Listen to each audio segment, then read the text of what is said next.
नमस्कार, आप देख रहे हैं सच पत्रिका न्यूज और मैं हूं बालकृष्ण शुक्ला। आप सभी का स्वागत करता हूं आज के बुलेटिन में। आज के बुलेटिन की शुरुआत करते हैं कमिश्नर के दौरे से, उसके बाद दिखाएंगे क्षेत्र की तमाम बड़ी खबरें। यदि आप चाहते हैं सबसे तेज, सच और सटीक खबरें तो चैनल को सब्सक्राइब करना बिल्कुल ना भूलें।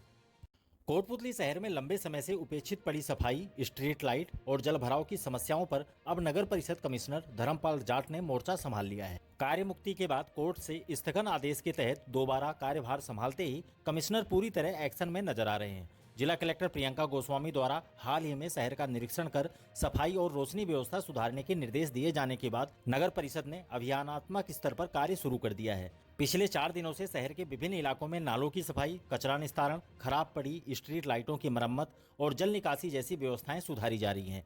सोमवार को भी कमिश्नर ने कई क्षेत्रों का दौरा कर सफाई, सीवर लाइन और रोशनी कार्यों की प्रगति का जायजा लिया। उन्होंने संबंधित ठेकेदारों को निर्देशित किया कि अधूरे कार्य तुरंत प्रभाव से पूरे किए जाएं और भविष्य में लापरवाही बरतने पर कड़ी कार्रवाई की जाएगी। कमिश्नर धर्मपाल जाट ने कहा कि नगर परिषद का प्रयास है कि शहरवासियों को साफ सुथरा, रोशन और जल भराव रहित वातावरण उपलब्ध कराया जाए। उन्होंने भरोसा दिलाया कि आने वाले दिनों में शहर की अधिकांश समस्याएं निस्तारित कर दी जाएंगी। इस दौरान एक्सीएन दीपक मीणा, एएफओ सत्यनारायण वर्मा समेत अनेक कार्मिक मौजूद रहे। अब देखना यह है कि कमिश्नर की सक्रियता से शुरू हुआ यह अभियान कितनी जल्दी और कितने समय तक जनता को राहत दे पाएगा। अब देखते हैं कलेक्टर के निर्देश। जिले में मादक पदार्थों की तस्करी और नशे के बढ़ते प्रभाव को रोकने के लिए सोमवार को जिला कलेक्टर प्रियंका गोस्वामी की अध्यक्षता में नार्को कोऑर्डिनेशन सेंटर की जिला स्तरीय बैठक आयोजित की गई। बैठक में जिला कलेक्टर ने सभी संबंधित विभागों को समन्वित कार्रवाई के निर्देश देते हुए कहा कि नशे की रोकथाम एक संवेदनशील सामाजिक जिम्मेदारी है, जिसे सभी विभागों को साझा प्रयासों से निभाना होगा।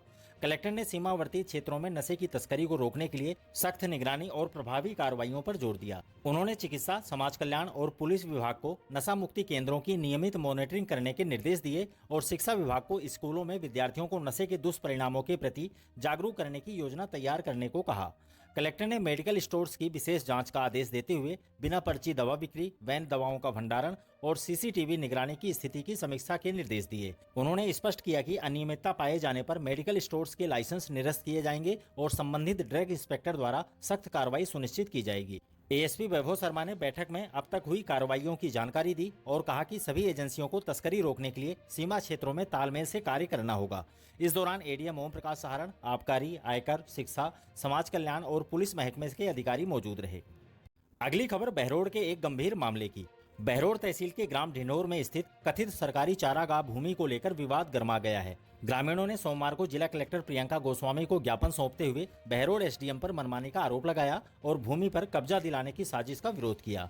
ग्रामीणों ने कलेक्ट्रेट परिसर में धरना प्रदर्शन भी किया और जमकर नारेबाजी की। ग्रामीणों ने बताया कि ढिंढोर गांव की यह भूमि वर्षों से चारागाह के रूप में उपयोग में ली जा रही है। यह भूमि राजस्व रिकॉर्ड में गैर खातेदारी दर्ज है और जंगल के रूप में मौजूद है, जहाँ सघन पेड़ पौधे लगे हैं। ग्रामीणों के अनुसार यह भूमि कभी किसी व्यक्ति द्वारा कास्त नहीं की गई। हालांकि वर्ष 1975 में कुछ लोगों को यह भूमि अस्थायी रूप से आवंटित की गई थी, लेकिन आवंटन की शर्तों की पालना नहीं हुई और न ही आवंटियों ने कभी इस भूमि पर कब्जा किया, जिसके चलते यह भूमि अब तक राजस्व रिकॉर्ड में गैर खातेदारी ही बनी रही। ग्रामीणों ने आरोप लगाया कि कुछ प्रभावशाली लोगों ने दिसंबर 2024 और जनवरी 2025 में एसडीएम बहरोड़ के समक्ष मनगढ़ंत तथ्यों के आधार पर वाद दायर किए और महज 1-1.5 माह में ही बिना स्थलीय निरीक्षण और प्रक्रिया के खातेदारी अधिकार दे दिए गए। ग्रामीणों का दावा है कि यह निर्णय पूरी तरह पक्षपातपूर्ण और संदेहास्पद है। ग्रामीणों ने बताया कि इस निर्णय के विरुद्ध उन्होंने राजस्व अपील अधिकारी के समक्ष अपील दायर की है, जिस पर स्थगन आदेश भी प्रभावी है।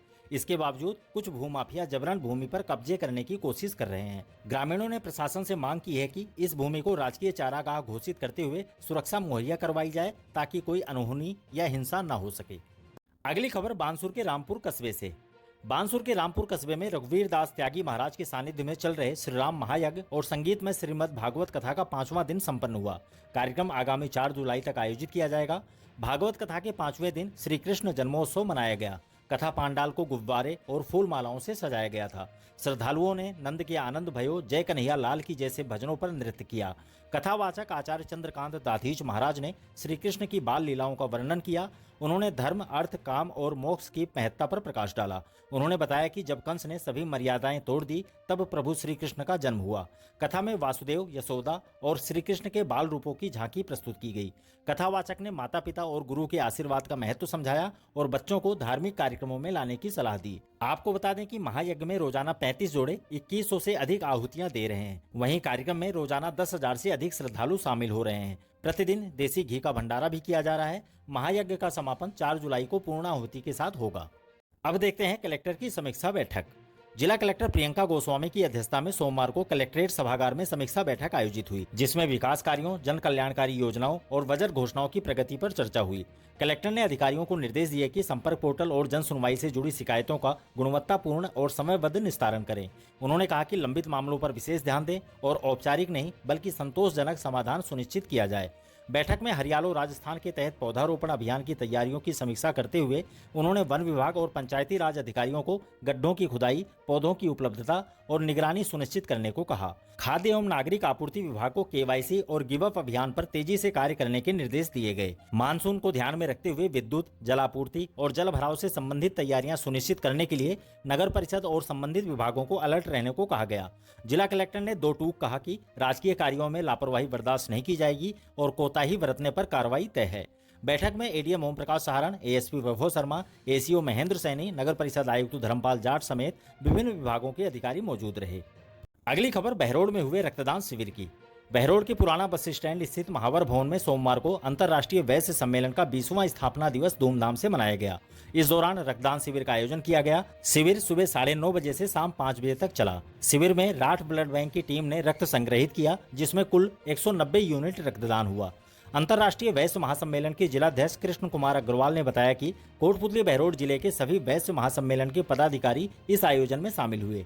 रक्तदाताओं को प्रशस्ति पत्र और 1 बोतल भेंट की गई है। साथ ही फलाहार और जूस की व्यवस्था भी की गई। उन्होंने बताया कि जुलाई के पहले सप्ताह में अनंतपुर ग्राम स्थित CISF ट्रेनिंग सेंटर में एक और रक्तदान शिविर आयोजित किया जाएगा। इस दौरान महामंत्री पीयूष अग्रवाल, कोषाध्यक्ष कविता गुप्ता, जिला महिला अध्यक्ष राजरानी खंडेलवाल, महिला महामंत्री रीना राकेश अग्रवाल, कोषाध्यक्ष रामकला गुप्ता, युवा जिलाध्यक्ष कौशल देव अग्रवाल, महामंत्री कल्पित जैन, कोषाध्यक्ष मोहन गुप्ता, सह सचिव आशु अग्रवाल, संरक्षक सुभाष अग्रवाल, विशाल अग्रवाल, विनीता अग्रवाल, रोहित अग्रवाल समेत कई गणमान्य लोग मौजूद रहे। और अंत में कलेक्टर का स्वागत। युवा गुर्जर महासभा के जिलाध्यक्ष अंकित वीर गुर्जर की अगुवाई में लोगों ने नई जिला कलेक्टर प्रियंका गोस्वामी का स्वागत किया। लोगों ने कलेक्टर को पुष्पगुच्छ भेंट कर उनके स्वागत और अभिनंदन की रस्म अदा की। इस मौके पर शीशराम सरपंच, युवराज शर्मा, विद्यार्थी परिषद के दिनेश सैनी समेत कई लोग मौजूद रहे। अगर आपको सच और निष्पक्ष खबरों की ये प्रस्तुति पसंद आई हो तो हमारे प्रयास को जरूर सराहें। चैनल को सब्सक्राइब करें ताकि हर महत्वपूर्ण खबर आप तक सबसे पहले पहुंचे। वीडियो को लाइक करें, इससे हमें और बेहतर रिपोर्टिंग की प्रेरणा मिलती है। और हाँ, अपनी राय भी जरूर दें। कमेंट बॉक्स में बताएं कि आप किन मुद्दों पर और खबरें देखना चाहते हैं। आपका एक कमेंट, एक लाइक हमें सही पत्रकारिता की दिशा में और मजबूती देता है। दोबारा मिलते हैं इसी तरह की दूसरी ताज़ा खबरों के साथ। नमस्कार।